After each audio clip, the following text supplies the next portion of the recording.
কারো জীবনে যখন সুখ আসে, সেটা শুধু নিজের ভেতরে থেকে নয়, চারপাশের মানুষের ভালোবাসা, যত্ন আর উপস্থিতি থেকেও আসে।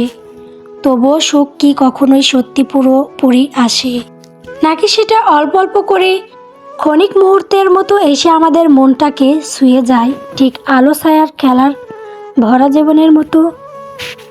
তরির জীবনের সবচেয়ে ভালো দিনগুলো চলছে, কিন্তু মনের মধ্যে একটা ভয় ঠিকই আছে।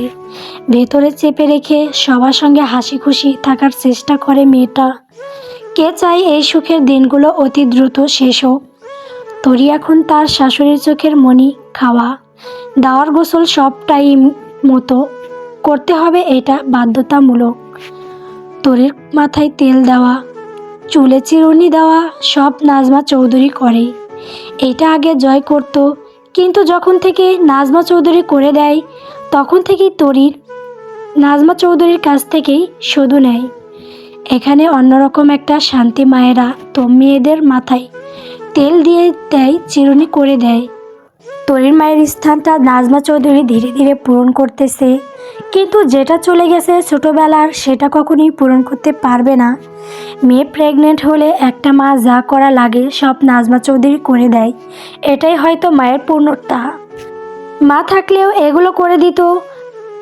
তরি বুঝে গেছে জয় তাকে নিয়ে বেশ পজিটিভ। সে আগের চেয়ে কথা কম বলে, কিন্তু তরির সামনে থাকলে তাকে হাসানোর অনেক চেষ্টা করে। তরি যথেষ্ট শক্ত থাকে জয়ের সামনে, যাতে লোকটা কম টেনশন করে। দিনে কয়েকবার পেট ব্যথা করলে জয় জিজ্ঞেস করলে শুধু বলবে একবার, বাকিটা চেপে যায় তরি। কিন্তু ডক্টরদের সঙ্গে শেয়ার করে সব কিছু। নাজমা চৌধুরীর ইচ্ছাকেই প্রাধান্য দিয়ে জয় নিজের কোম্পানির এক্সক্লুসিভ কালেকশন থেকে তরির জন্য অর্ডার দিল এক বিশেষ শাড়ি। গাঢ় লাল রঙের সঙ্গে মানানসই নরম লাইট ওয়েট দুপাট্টা। কাপড়টা ছিল এমন যে লাল রংটাই আলাদা করে তার সৌন্দর্যকে আরও গভীর করে তুলবে। জয় নিজের জন্য নিল একটি ক্লাসিক শেরওয়ানি, সাদামাটা কিন্তু রাজকীয় আভা থাকা ডিজাইন, যাতে তার ব্যক্তিত্বটাও আরও দৃঢ়ভাবে ফুটে ওঠে। তরির অনেক দিনের এক স্বপ্ন ছিল একবার বউ সেজে নিজেকে দেখবে, শান্ত সুন্দর, শুধু নিজের জন্য। আর জয়ের ইচ্ছে হলো সেই মুহূর্তটাকে আজীবনের জন্য ধরে রাখতে। একটা ছোট্ট কিন্তু অর্থবহ ফটো শ্যুটের মাধ্যমে। এই আয়োজনটা তারা কাউকেই জানাতে চায় না। জয়ের কাছে এই সময়টাই ছিল ভীষণ স্পর্শকাতর। কোনো গ্যাঞ্জাম, কোনো অপ্রয়োজনীয় কথা, কোনো ঝামেলা সে একদমই পছন্দ করবে না। শুধু নীরবতা, কিছু কাছের মানুষ আর শান্ত ফটোশ্যুট। আর বউ বরণে থাকবে শুধু রাফিরা। ওরাই সব সামলাবে, সব গুছিয়ে রাখবে। দু একদিনের মধ্যেই সব শেষ করার পরিকল্পনা করা হলো, কারণ তরির পেট এখনও খুব একটা বোঝা যায় না। তাই বেশি দেরি না করে শান্তভাবেই সবটা সেরে নেওয়াই তাদের কাছে সবচেয়ে সুন্দর সিদ্ধান্ত। নিজের মতো করে সাজানো কিছু মুহূর্ত থাকবে। তরি বেলকনিতে দাঁড়িয়ে আছে। এতক্ষণ নাজমা চৌধুরী আর জান্নাতের কাছে ছিল। জয়ের শূন্য ঘর পছন্দ না। কয়েকদিন আগে তরিকে বলছে সন্ধ্যার আগের টাইমে তরি কোথাও গেলে ফোন নিয়ে যেতে হবে। জয় যখন আসবে তখন SMS দিয়ে বলে রুমে যাও, আমি আসতেছি। তরির সব কিছু ছেড়ে রুমে এসে বসে থাকতে হয়। তরি চেষ্টা করে সন্ধ্যার টাইমে কোথাও না যেতে। যদি তার শাশুড়ি বা জান্নাত না ডাকে তাহলে সে যায় না, যদি ডাকে তাহলে চলে যায়। আবার জয়ের SMS পাওয়ার সঙ্গে সঙ্গে রুমে আসে। গেট দিয়ে জয়ের গাড়ি ঢুকলো। তরি লক্ষ্য করলো জয় নেমে সরাসরি নজর দিল বেলকনির দিকে। সে জানে এখানেই তার বউকে পাওয়া যাবে। একটু হাসি দিয়ে হাই দিল, হাত নাড়া দিয়ে। তরির ওপর থেকে হাতটা নাড়া দিল। জয়ের ইশারা করলো রুমে যাওয়ার জন্য বলে নিজের বাড়ির ভেতরে ঢুকে পড়ল। তরি রুমে ঢুকতে ধরলে নজর যায় একটা ছোট্ট গাছে। সেখানে দুটো পাখি বসে আছে ডালে। একটা পাখি আর একটা পাখির কাছে আসতে চাইলে এই পাখিটা একটু সরে যায়, আবার কাছে আসতে চাইলে আবার একটু সরে যায়। এভাবে কয়েকবার করলো, কিন্তু পাখিটা ওই পাখিটাকে কাছে বসতে দেয় না। মনে হয় তার ভীষণ অভিমান হয়েছে। তা দেখে তরি একটু হাসলো, মনে হচ্ছে স্বামী তার বইয়ের রাগ ভাঙাচ্ছে। কিন্তু বইয়ের রাগ কিছুতেই ভাঙছে না। তরিকে রুমে যেতে বলছে, কিন্তু তার কি সে খেয়াল আছে? সে তো পাখির মান অভিমান দেখতেছে। জয় রুমে ঢুকে বেলকনিতে এসে লক্ষ্য করছে তরি পাখি দুটোর দিকে তাকিয়ে আছে। তোমাকে না রুমে যেতে বলেছি? তরি চমকে উঠল, জয়ের দিকে তাকিয়ে বলল, দেখুন এই পাখি দুটার দিকে কি সুন্দর মানাইছে। জয় পাখির দিকে না তাকিয়ে তরির দিকে তাকিয়ে বলল, আমাদের চেয়ে ওদেরকে বেশি মানায় নাই। তরি একটু হেসে বলল, আপনি শুধু কথা ঘুরান। দেখেন বউটা রাগ করছে, স্বামীটা কি সুন্দর রাগ ভাঙার চেষ্টা করছে। আমি কোনো দিন রাগ করলে আপনি এভাবে রাগ ভাঙাবেন আমার? ও কি আবদার মেয়েটার। জয় একটু কাছে এসে তরির কাঁধে হাত দিয়ে পাখি দুটোর দিকে তাকিয়ে বলল, তোমাকে কে বলল বউটা রাগ করছে? স্বামীটাও তো রাগ করতে পারে, বউটা রাগ ভাঙাতেছে। আর তুমি রাগ করবে এমন কোন অপশন আমি তোমাকে দেব না, বুঝতে পারলে বউ?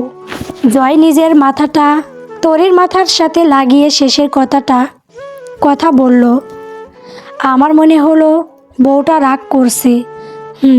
মহিলা মানুষ একটু বেশি বোঝে, তার প্রমাণ তো তোমাকে দিতে হবে। এখন রুমে চলে, এখানে দেখার মতো কোনো দৃশ্য নাই। দৃশ্যটা যদি এমন হতো বউ তার স্বামীকে কিস করছে, তার সাথে রোমান্স করার চেষ্টা করছে, তাহলে আমি নিজ দায়িত্বে বলতাম তুমি এগুলো দেখো, এগুলো দেখে কিছু শেখো, প্রয়োজন পড়লে সারা রাত বসে থাকতাম। তরি বড় বড় চোখ করে জয়ের দিকে তাকালো। তা দেখে জয় চট করে তরিকে কোলে নিয়ে রুমে ঢুকলো। তরি হতবাক, কাকে সে কি দেখাইতে চেয়েছে আর সে কিসের উদাহরণ দিল। জয় তরিকে বিছানায় বসে দিয়ে নিজের পোশাক চেঞ্জ করলো। একটু পর আজান দিবে মাগরিবের। জয় ফ্রেশ হয়ে এসে তরিকে বলল, খাওয়া দাওয়া করছো নাকি? কিছু খাবার দিয়ে যাব। কিছু খাবো না, একটু আগে মা খাওয়া দাওয়া দিছে, এখন পেট সম্পূর্ণ ফুল। আজকে পেট কীরকম ব্যথা করছে? স্বাভাবিক ছিল। কথাটা শুনে জয় তরির মুখের দিকে তাকালো। মেয়েটা আগে থেকে একটু গুলুমুলু হয়েছে এখন। কাছে গিয়ে তরির কপালে একটা চুমু দিয়ে বলল, নামাজে যাব, কি নিয়ে আসবো তোমার জন্য? আমার কিছু লাগবে না তো? জয় হতাশ হলো। যতবার জিজ্ঞেস করবে ততবার বলবে তার কিছু লাগবে না। কিছু খাবার নিয়ে আসবো, যেটা খেতে মন চাই সেটা বলো। তরি রুমের চারপাশটা দেখে জয়কে বলল, এই রুমে কি খালি কোনো জায়গা আছে যেখানে কোনো খাবার নাই? রুম তো না, এটা দোকান বানিয়ে রাখছেন। আমি তো ভাবছি এগুলো দিয়ে একটা দোকান দিব। বেশি বেশি করে খাবা, তাহলে দ্রুত শেষ হয়ে যাবে। খেতে চাও না, তার জন্য রুম ভরে গেছে।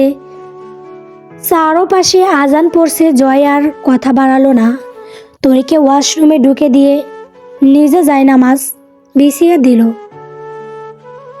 কিছুক্ষণ পর তরি বেরিয়ে আসলে, জায়নামাজে দাঁড়ালে ও বেরিয়ে গেল নামাজে। জান্নাত দুইজন মেহেন্দি আর্টিস্টকে নিয়ে এসেছে তরিকে মেহেন্দি পরার জন্য। জয় আবার বলে দিয়েছে যাতে সারাদিন থেকে একটু একটু করে দিয়ে শেষ করে, কারণ তরি এক জায়গায় বেশিক্ষণ বসে থাকতে পারবে না। তারা সকালবেলা এসে মেহেন্দি দিতে বসেছে। ড্রয়িং রুমে ডক্টর, নার্সরাও সবাই উপস্থিত আছে। দেখতেছে তাদের তো আর কোনো কাজ নাই। নাজমা চৌধুরী দুজন বয়স্ক মহিলা রাখছে। আগে বাচ্চা পেটে থাকলে কত নিয়ম মানত, এখন তো সেগুলো কিছুই নাই। নাজমা চৌধুরী তাদেরকে রাখছে, তাদের কাছে থেকেও একটু পরামর্শ নিয়ে তরির যত্ন করে। বাচ্চা পেটে আসলে কি করা যাবে না কি করা যায় এগুলো বিষয়ে ধারণা নেওয়ার জন্য রাখছে। সবাই যে যার মতো বসে আনন্দ করতেছে দেখতেছে। নাজমা চৌধুরীর কাছ থেকে জান্নাত শুনেছে মহিলা দুটো নাকি গীত বলতে পারে। সে কখনো গীত শোনে নাই, তাই সে মহিলা দুটোর কাছে বায়না ধরল একটা গীত শোনাতে। তাতে সবাই সহমত দিলাম। মহিলা দুইটা আর না করতে পারল না, একটু পর গুনগুন করে গীত গেয়ে উঠল।